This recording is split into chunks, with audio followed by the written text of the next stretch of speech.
What if the conflict between demons and angels isn't merely a myth? Rather, it's historical evidence concealed in the incorrect Bible? Something ancient that has long been concealed beneath layers of custom, mystery, and misinterpretation is at the core of this question. Stories of celestial beings engaged in combat, fighting for humanity's survival, have been taught to us for centuries. However, what if that conflict is much more than a story told in religious writings? What if it's a real, physical conflict that predates both the creation of man and the passage of time? We are caught up in a web of chaos and confusion in the modern world. Distractions appear to cloud our spiritual vision, and forces beyond our complete comprehension frequently distort our perception of right and wrong. When the distinctions between light and dark are hazy and we aren't sure what to believe, we are left to wonder, what is the real reason for this celestial conflict? Could the ancient texts, which are overlooked by the prevailing narratives we follow today, hold the secret to comprehending the invisible forces at work around us? The Ethiopian Bible, an unopened scroll with mysteries the world isn't yet prepared to accept, contains this secret. We come across a revelation in these ancient texts that is so profound that it upends our preconceived notions about angels, demons, and the conflict that has been going on for much longer than humanity itself. However, there is still more to discover, something that challenges the fundamentals of our comprehension. Jesus the Black, the divine face, a person who has been obscured, forgotten, or misrepresented. The battle, which has been meticulously hidden and kept out of the public eye to keep humanity from realizing the conflict's true nature, includes this as well. It wasn't always quiet in heaven. It was more than just the location of the timeless, harmony and light that we now associate with it. No, the very foundations of the divine realm were rocked by rebellion once. When angels fell from grace and demons were expelled from heaven itself, Lucifer and his armies fought the Almighty. The effects of that war are still felt today, influencing every conflict, spiritual struggle, and dark moment we encounter. Make sure to turn on the bell and subscribe to the Ethiopian Bible before we delve further into this secret conflict between the divine and the demonic, for the truth you are about to discover has been concealed for centuries. And to get you thinking, do you think angels still exist among us? Or have they abandoned humanity? Tell me in the comments. There was a world of unadulterated light and divine harmony before time, as we know it started and before the earth was, even created. In the past, heaven was a place of unwavering tranquility where the Creator and his angels lived in perfect harmony. But there was a dark stirring even in paradise. The brightest of all the angels, Lucifer, started to sense a whisper that nourished on ambition and pride. What was once selfless and pure became something else.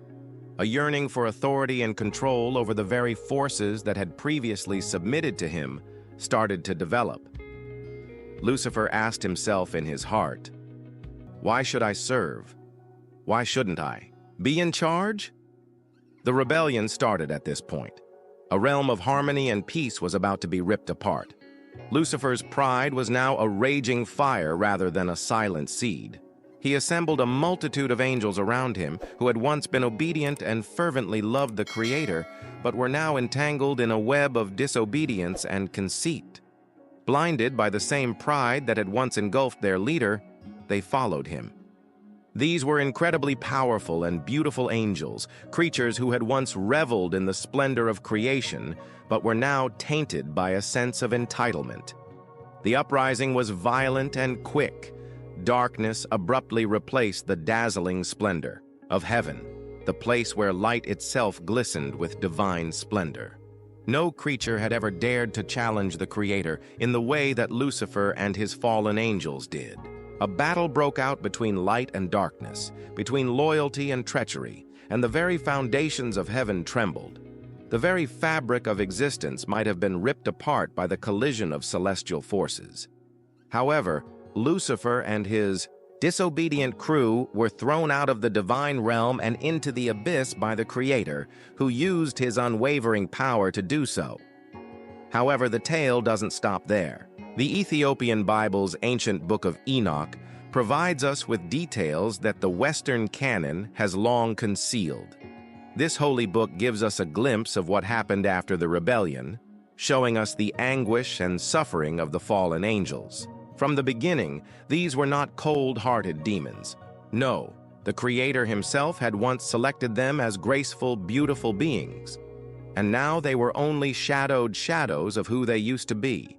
The angels who fell did not rise voluntarily in defiance. Rather, they were motivated by an insatiable desire to transcend their assigned role and be more than they were. It was impossible to imagine the emotional anguish that followed their fall. Remorse, grief, and the knowledge that they would never be able to regain the glory they had experienced were all present. They had become something else, something broken and twisted as a result of their rebellion. Hatred and a fierce desire to corrupt the very creation they had once defended supplanted the love they had once had for the Creator. Once a place of praise and joy, the heavens were now plagued by heavenly grief. Picture the Creator standing among the ruins of his shattered creation, grieving for the people he used to call his own. He was grieving over what he had voluntarily chosen as well as what he had lost. Once bathed in his light, his most beautiful, angels now cursed the light that had made them alive. Then came the fallen angels' fury. Their exile was a fierce outrage for them rather than a meek acceptance of their lot in life. They were incensed at the Creator himself as well as at their loss. How was he able to expel them from heaven? How could he harm them like this? He was the enemy in their eyes. Therefore, they vowed to destroy everything he loved, to bring chaos and suffering to his creation, and to bring the world he had created to ruin. The cosmic conflict between good and evil, which would transcend worlds, touch human hearts, and influence the path of history, began with the fall of Lucifer and his angels. The war that started in heaven has never really ended, and the embers of their rebellion are still burning in the demons' hearts today. It has just been fought with different faces, in different realms, and in different forms. The world is still, shaped by the wrath of the once bright angels who disobeyed their Creator, but they are now lost in darkness. When you're feeling the weight of your personal troubles in the stillness of the night, keep in mind that the conflict between light and dark started long before you were even born. When angels decided to reject the Creator, it all started in the heavens, and they are still fighting for your soul in unseen places. Some of the angels decided not to stay in the eternal darkness of their exile after the rebellion in heaven was put down and they were thrown into the abyss. The Watchers, a small group of angels, made a choice that would change the path of history forever. In the past, the Watchers, also known as Grigori, had served as humanity's protectors, entrusted with directing and keeping watch over the world. However, their divine role started to change over time. The beauty of the human race and the world below drew the attention of the Watchers. They perceived in people a delicate, imperfect, yet lovely quality, and their downfall was caused by this very attraction. The Watchers formed a blood pact, a bond that was cemented in the shadowy temptations of earth rather than in the divine light of heaven. They left their positions as heavenly guardians and descended from the heavens to assume human form. They took human wives, which was against the laws of heaven, because their desires brought them to the daughters of men. The Nephilim were a species of child that the world had never seen before, born of the union of divine beings and human women. The Nephilim were enormous beings who loomed over humanity with unimaginable beauty and strength. They were extremely powerful beings, but they had a price for that power. Their very existence was a perversion of the natural order and an abomination. Human and angelic children were born corrupted and cursed. The angels' disobedience manifested itself in their presence on earth, and their effects on creation were catastrophic. The Nephilim were violent, cruel, and motivated by an unquenchable desire for power. They did not live in peace. Their very presence started to distort creation, causing anarchy and corruption to spread throughout the nation. Despite their union with humanity, the Watchers continued to rebel. The angels started teaching their human wives and, consequently, humanity, secret knowledge that was never intended to be shared as they interacted with men's daughters. The craft of war, the sinister abilities of witchcraft, the alluring mysteries of beauty and lust, and the heavenly secrets of astrology were among the forbidden arts they taught. Humanity now possessed the very knowledge that had previously only been available to divine beings, and with it came destruction. The more humans learnt to fight, the more destructive war became, as both men and women turned to the dark arts to control their surroundings. Witchcraft grew rapidly. As deceit and manipulation tainted the sacredness of relationships, seduction and lust turned into instruments of power. Once a place of divine peace and order, the heavens now watched as the earth continued to descend into anarchy. In addition to corrupting themselves, the Watchers had jeopardized the very foundation of creation in their self-centered quest for forbidden knowledge and mortal pleasure. One man, however, defied the trend in the middle of this collapse. The only voice of caution to a world that had turned away from its divine foundations was that of Enoch, a good man who walked with God. Enoch was aware that humanity was in danger of extinction and that it was impossible to overlook the corruption that had been bred by the Nephilim's blood. He witnessed the Watchers' actions tearing the earth and the heavens apart, and he took the duty of conveying a message with him. However, nobody wanted to hear the message. Enoch's job as a prophet was to deliver the Creator's warnings to the very creatures that were once divine. He had witnessed the impending devastation and the purification that would remove the impurities brought about by the Watchers. He was aware, though, that his words would be ignored. His people no longer believed in the divine order because they had sunk so far into sin. Lost in their quest for power and knowledge, they had grown insensitive to the warnings. There was a lot of conflict in Enoch's moral and emotional quandary. Being a man of God, he was aware of the fallout from the rebellion, including the destruction it had caused to the natural world and the suffering it had inflicted on the hearts of the righteous. However, he also recognized the attraction of forbidden knowledge because he was a father and understood people's hearts. The temptation to use something that was not intended for mortal hands was strong, as was the desire for power. He was aware that the angels who had come to earth were not fundamentally bad, but rather had been misguided by desires that impaired judgment. Enoch experienced a profound conflict in his heart between his compassion for the fallen and the divine, laws he had vowed to obey. In addition to prophecy, Enoch's journey involved pleading and reaching out to a world that was on the verge of complete collapse. He became the bearer of a message that would remain unrecognized until it was too late. The Watchers were unable to recognize the destruction they were causing to the world because they were too preoccupied with their own desires. However, Enoch did, and his words were the last hope for a world that had abandoned its Creator. Even though he knew the floodgates of judgment were about to open, Enoch stood at the edge of the abyss, calling out for redemption as humanity continued its descent into chaos, and the Watchers watched from the shadows of their corruption. It was the height of the conflict between divine will and human desire. The Watchers' rebellion was the downfall of humanity, not merely a fall from heaven. Even though they went unheard, Enoch's warnings were the final sounds of a voice attempting to remind everyone of what they had lost and what they would soon lose. Jesus is not at all like the placid, submissive character that is frequently portrayed in Western art and theology in the pages of the Ethiopian Bible. Rather, he is shown to be a warrior king, a divine victor who is on a quest to destroy the evil structures that had taken over the world. In addition to being a sharp contrast to the calm, peaceful image that has been shaped for centuries, this portrayal of Christ as a relentless, fiery force also represents a reclamation of his actual nature, which is firmly anchored in the black identity of Africa, especially Ethiopia. According to Ethiopian tradition, Jesus preached more than just peace and love.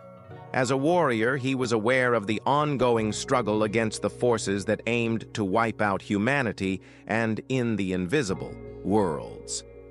He was preparing for a war beyond human understanding from the time he went into the wilderness to fast for 40 days and 40 nights. Jesus faced the legions of darkness, the demonic forces that had been permitted to roam the earth in the wilderness, which was more than just a place for introspection and prayer. His determination remained unwavering despite temptation.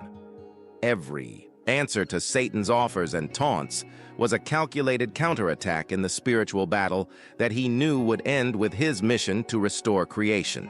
He fought with the Word of God.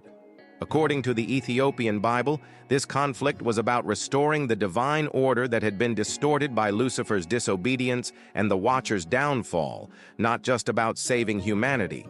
Jesus' mission was to wage a divine war against the demonic principalities and powers that had taken root in every aspect of creation, not only against sin. His spiritual struggles were not one-off events. Rather, they were reflections of a larger cosmic struggle that had been going on for a long time before he was born. Jesus' actions during his ministry further establish his image as a warrior. He was not afraid to take on evil directly. He expelled the darkness from people and communities by casting out demons with authority and fire in his eyes. His interactions with the demonic were not mild, as though he were merely attempting to promote harmony. He approached each encounter with the knowledge that he was not only a healer, but also a conqueror of darkness, because he understood the seriousness of the battle he was involved in. Demons could scream in fear just by seeing him in a room because they knew he was the one who had come to bind them and take away their power. We once more witnessed the manifestation of Jesus' warrior spirit in the Garden of Gethsemane, just before his crucifixion. Jesus prayed so fervently that his perspiration turned into drops of blood while his disciples slept, oblivious to the full significance of what was transpiring. This was not a man running away in terror. Rather, it was the king getting ready for the decisive conflict, aware of the price, but unwavering in his mission. His prayer, "Father, not my will, but yours be done," was one of focused determination, rather than passive submission. In addition to dying, he was getting ready to finally vanquish the forces of sin and death. There was no turning back when he was taken into custody and taken to his crucifixion.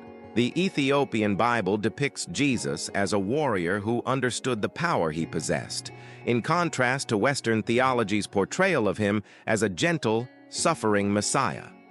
He would have been justified in summoning legions of angels to defend himself. But because he recognized the greater struggle, he decided to die on the cross. The cross was the turning point, the point at which the enemy would be vanquished by his sacrifice, rather than the conclusion of the conflict.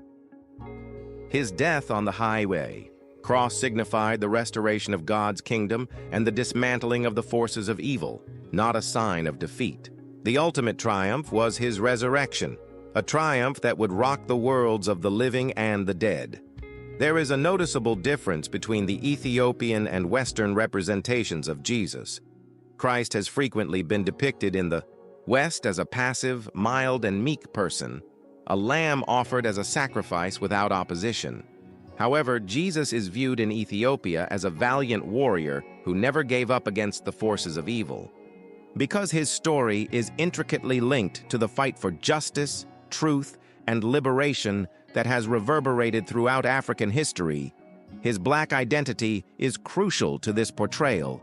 In addition to his earthly ancestry, Jesus was, and remains, a liberator for the oppressed, a force of divine power that opposes all systems of cruelty, injustice, and darkness. He was more than just a world savior. According to the Ethiopian Bible, Jesus believes that the war is still going on. He continued to fight the demonic forces after he died on the cross. It persists in believers' hearts and in the constant spiritual conflict that those who follow him experience. Every Christian is called to fight this ongoing battle, which is not merely a historical event. Those who fight against the forces that seek to enslave and destroy, as well as the darkness in their own lives, can still possess the power that Jesus displayed on the cross. As the divine warrior king who will return one day to finally and totally defeat all evil, Jesus continues to lead his followers in the war he started.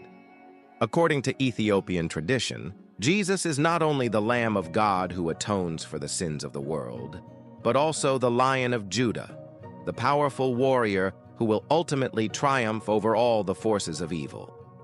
His sword is out, poised to slay everything that stands in the way of his kingdom, and his eyes are like fire, blazing with the ferocity of divine justice. This is the real Jesus, the fire-eyed warrior who comes not only to save, but also to rule as king and warrior over a world long ensnared in the clutches of evil. One of the oldest and most mysterious civilizations in the world, Ethiopia has preserved sacred knowledge that has been kept secret from the outside world for many years. The cradle of divine mysteries, this land is frequently ignored in popular religious narratives. It contains the secrets of ancient truths that have been suppressed, distorted, or forgotten by empires over the ages. Ethiopia is a spiritual stronghold, free from the influence of Rome and the Western powers that aimed to change and dominate the development of Christian doctrine. It is more than just a country. The abundance of old scrolls, artifacts, and teachings that have been steadfastly preserved within its boundaries provide a glimpse into the actual, unvarnished character of the divine conflict that has influenced the path of human history.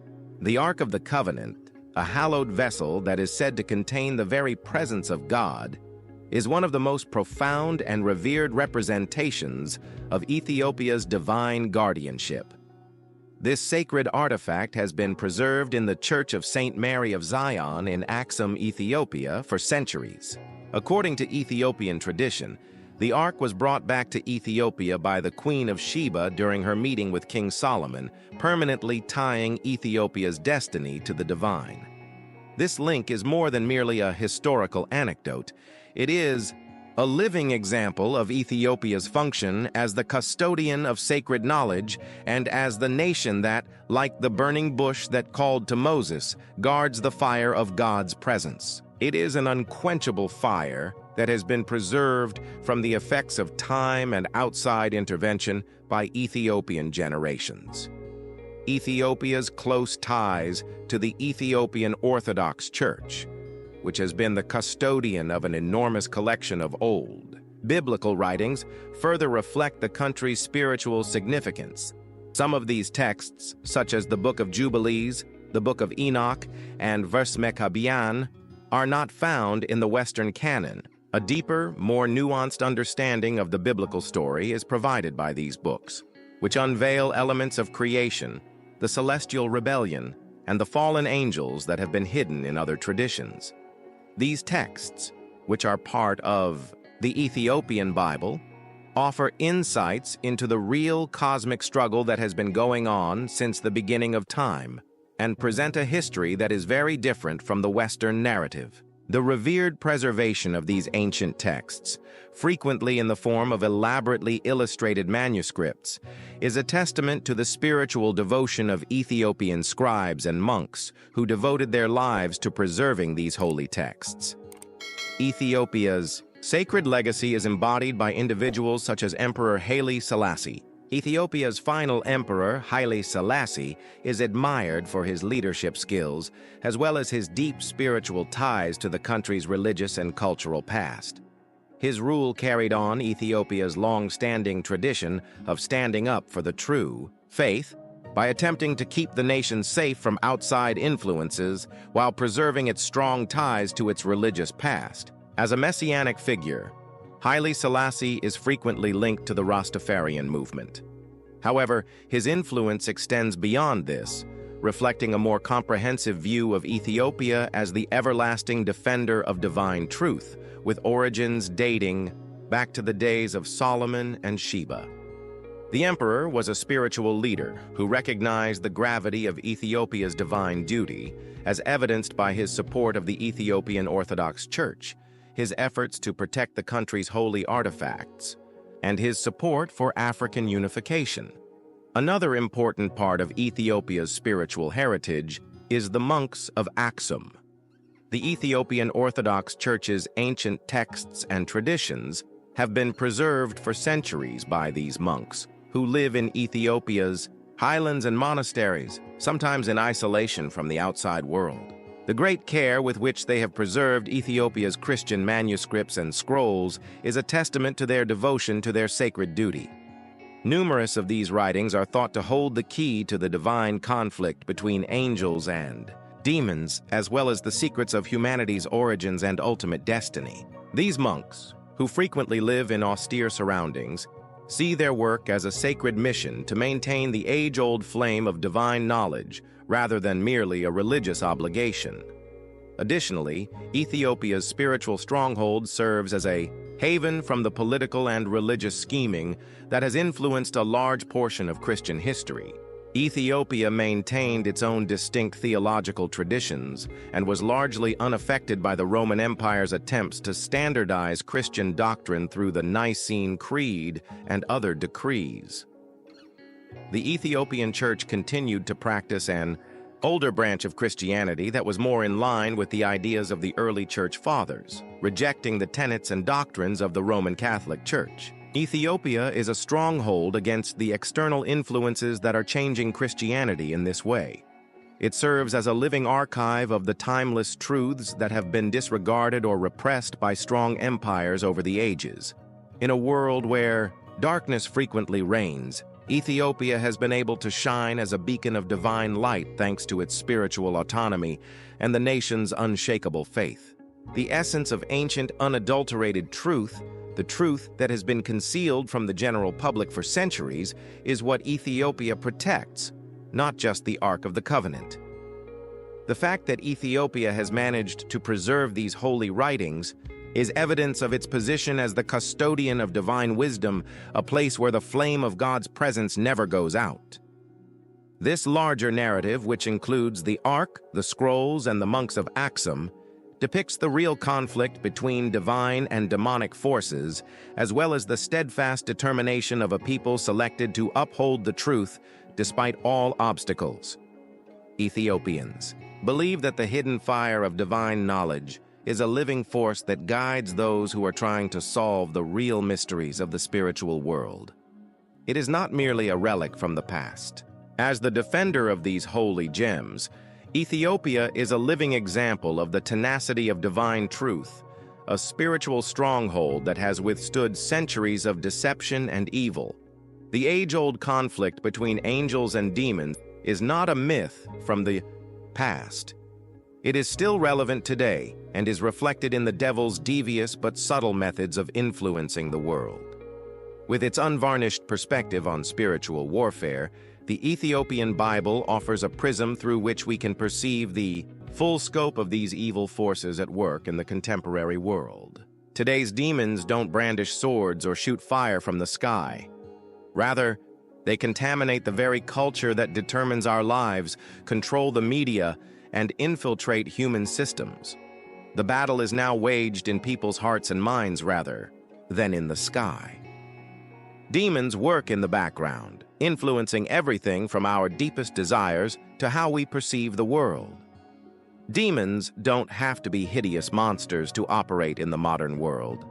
Their strategies are much more nuanced and extensive. They function via the political, media, and international economic structures that control society. Demons permeate every aspect of contemporary culture in an era where entertainment and technology rule the day. There has never been a stronger temptation to fit in, to idolize, and to pursue immediate satisfaction. Hollywood frequently serves as a haven for spiritual deception because of its glitzy appeal and enticing stories. Here, false idols are built for public worship, and warped versions of reality are marketed as fact. The constant onslaught of media, messages, commercials, films, social media, creates the appearance of success and happiness, which only serves to increase the sense of emptiness inside. Through these means, demons influence people to believe that their value is determined by their possessions or appearance, which in turn fuels confusion, desire, and the unrelenting pursuit of material wealth. Demons can also have an impact on political systems. We have witnessed the emergence of dishonest leaders throughout history who use their position of authority for their own benefit, causing war, division, and anarchy in their countries. These days, politicians are frequently used as puppets in a larger spiritual conflict, controlled by evil forces to achieve goals that support power, greed, and the repression of the truth. Since decisions made by world leaders can either be tainted by deceit and manipulation or align with justice and truth, the political landscape is in many ways a mirror of the conflict between good and evil in the heavens.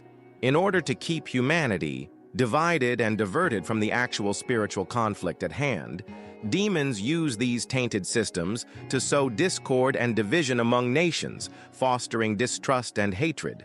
On a more intimate level, demon influence takes on more subtle forms, such as mental suffering, depression, confusion, and temptation. The Ethiopian Bible urges people to protect their hearts and minds from the enemy's attacks and warns of the perils of spiritual blindness. Despite the fact that temptation to sin can take many different forms, it always results in a greater distance from the Creator. Demons gradually erode a person's sense of self through these temptations, replacing it with a desire for transient pleasures, insecurity, and hopelessness. With millions of people worldwide suffering from depression, anxiety, and hopelessness, the pervasiveness of these forces is especially noticeable in the current mental health crises. The devilish forces that manipulate minds and push them farther into darkness are responsible for the overwhelming flood of negative emotions and the omnipresent sense of confusion and loss. Demons also encourage violence and war as a strategy. According to the Ethiopian Bible, entire civilizations were destroyed as a result of the Nephilims and the fallen angels' corrupt influence. Even though swords aren't used in the fight today, the results are still disastrous. Demonic forces that thrive on division, hatred, and the desire for power frequently fuel international conflicts, civil unrest, and wars between nations. Power is only one aspect of the demonic agenda. Destruction is another. Humanity is kept in cycles of violence and terror by the chaos and carnage that come with war, which strengthens the dark's hold over the world. Another tactic used by demons to maintain control over humanity is the avarice that permeates contemporary society. Because capitalism emphasizes accumulating wealth and resources, it can lead to spiritual corruption. The Ethiopian Bible urges believers to pursue the real treasures of heaven rather than the transient comforts of this world, cautioning against the perils of materialism and the idols of the heart. However, in today's world, pursuing wealth frequently causes people to lose sight of the bigger spiritual realities. People are taught that their worth is correlated with what they possess or can obtain, which promotes a culture of rivalry, comparison, and unrelenting ambition. Demons profit from the emptiness and dissatisfaction that result from this unquenchable desire for more. The idea that material wealth and prestige are the keys to happiness and fulfillment enslaves the human soul, which is constantly searching for meaning and purpose. The Ethiopian Bible's prophetic writings serve as a sobering reminder of the global deception that is already taking place right in front of our eyes. The coming days, when the world will be tricked by false teachings, corrupt systems, and false prophets, are specifically mentioned in the Book of Enoch. These predictions are not merely myths from antiquity. They are cautions that still hold. True today because of how readily society can be swayed by those who wish to mislead it. With its vivid depiction of the spiritual conflicts between angels and demons, the Ethiopian Bible equips us with the knowledge and skills necessary to spot these lies and withstand the temptation of false promises. From the lies propagated by entertainment and culture to the corruption in our political systems, the spiritual war is not far away. It is being waged now, everywhere in the world. Demons actively participate in forming human history rather than merely observing it passively. They are using more sophisticated, and widespread tactics now than they have in the past. The enemy is constantly trying to divert our attention from the truth through everything from the media we consume to the leaders we follow, the temptations we encounter, and the emotional upheaval we go through. The fight is taking place in our everyday lives, not just in the heavens. And the only way we can hope to remain strong in this continuous spiritual conflict is by identifying these demonic strategies and returning to the divine wisdom found in the Ethiopian Bible. Apocalyptic. Prophecies that foretell an extraordinary divine intervention, a time when the conflict between light and darkness will no longer be concealed in the spiritual realms, but will instead take place in the physical world, can be found in the pages of the Ethiopian Bible, which maintains an unwavering connection to ancient wisdom. The return of the righteous angels is predicted in these writings, but not as far-off mythological characters, but rather as strong forces prepared to take on the demonic systems that have afflicted humanity for ages. The time for the righteous to rise has come, and the once quiet heavens are now stirring. The Ethiopian scriptures foretell a great awakening, a moment when divine entities that have long been hidden from the world will reappear to bring justice, retrieve the lost, and reestablish the equilibrium that was upset by Lucifer's rebellion. The restoration of power, truth, and spiritual authority to those who have long been marginalized and silenced is the focus of this prophecy, which goes beyond simply predicting the end of the world. The appearance of black saints, those chosen by the Creator for this pivotal time in history, is at the heart of this prophecy. In addition to being saints in the conventional sense, these individuals are leaders and warriors who have been given the spiritual strength to lead humanity through the last conflict. Because of its strong ties to African heritage, the Ethiopian Bible highlights that these saints have their roots in Africa, a continent that has long been associated with the divine, from the time of King Solomon and the Queen of Sheba to Ethiopia's significant role in the narrative of salvation. According to this prophecy, the emergence of black saints is a reclamation of divine purpose rather than merely a political statement. A mission to restore justice and righteousness will be carried out by these saints, many of whom have been obscured by history. They will break the bonds of oppression and guide the world back to its spiritual foundations. The battles become more intense as the celestial army gathers. These apocalyptic visions depict spiritual conflicts that go beyond our own internal conflicts. They are actual and palpable, and they will take place all over the world as God's angels ascend to confront the principalities and powers that have long dominated human societies. According to the Ethiopian Bible, there will come a time when the forces of good and evil will openly clash not only in the sky but also on the streets, in the corridors of power, and in people's hearts. As the systems of control and deception are exposed and the righteous are called to stand firm against the forces that have enslaved and deceived them, these battles will be characterized by unprecedented upheaval. The ancient war, which calls for action, bravery, and faith, will no longer be a faraway memory, but rather a current reality. The Ethiopian Bible depicts the end times within this apocalyptic framework, when people will have to face the repercussions of their decisions and prepare to fight alongside the heavenly army in the last stand against the forces of evil. The angels will arrive as warriors who stand up for justice, the oppressed, and the restoration of creation, not just as spectators. And the last chapter of the conflict will be written in the ascent of these fighters and the black saints, who command them. The forces of evil will try to maintain their dominance, but the righteous will triumph, stronger and more resolute than ever.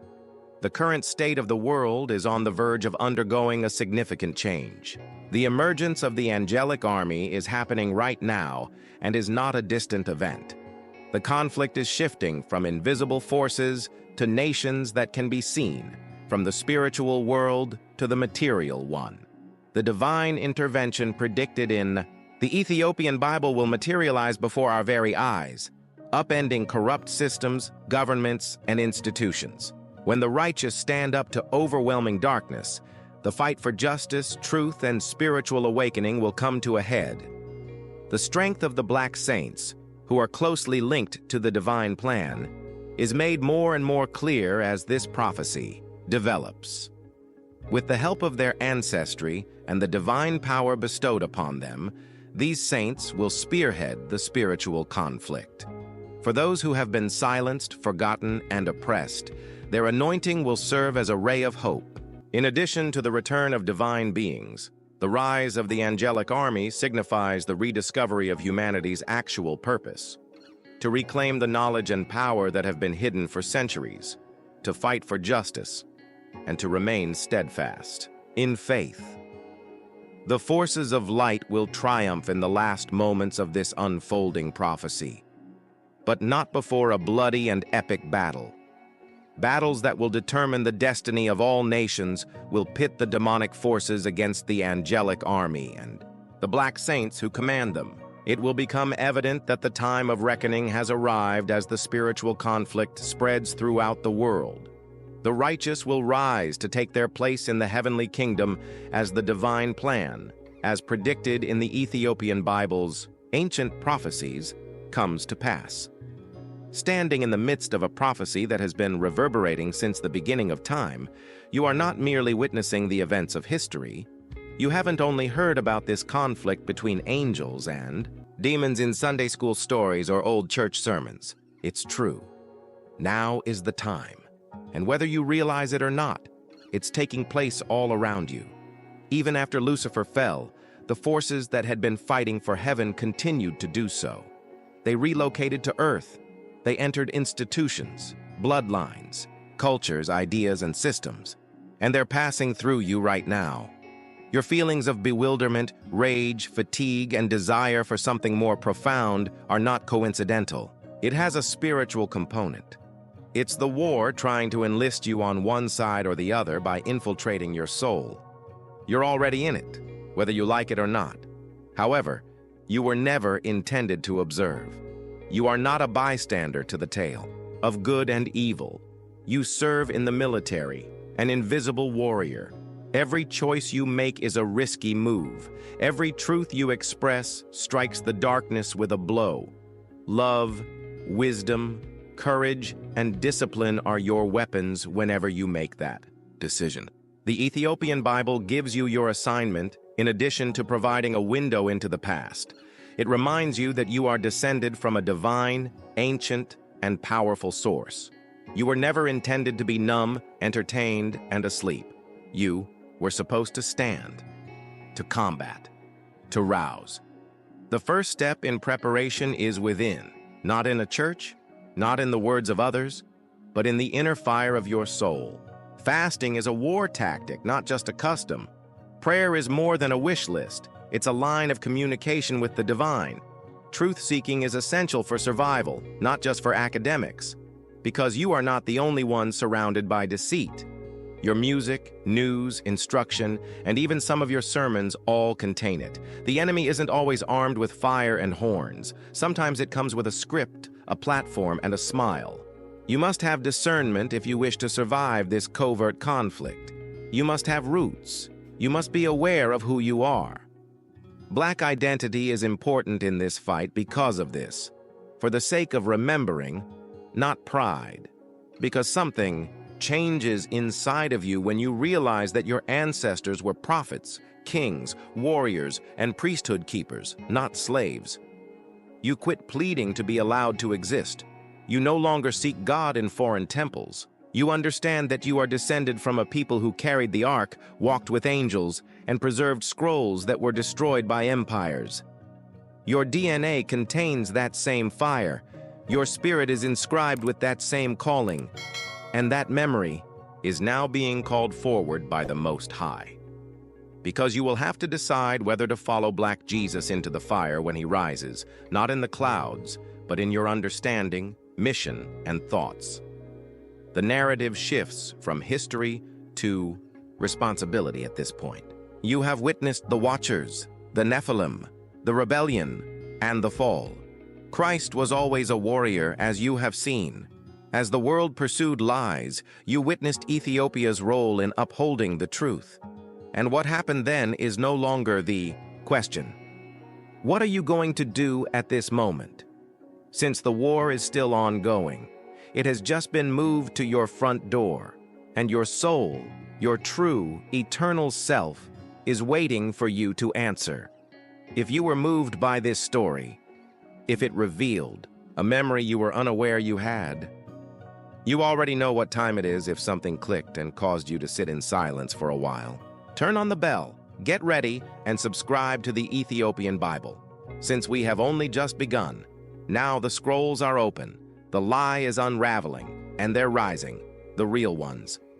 Let me ask you one final question, the kind that keeps your spirit awake until it finds the answer. Which side of the conflict do you think your spirit has been fighting on, and why? Tell me the truth, please. No filters. Don't be afraid, because you and the war are real.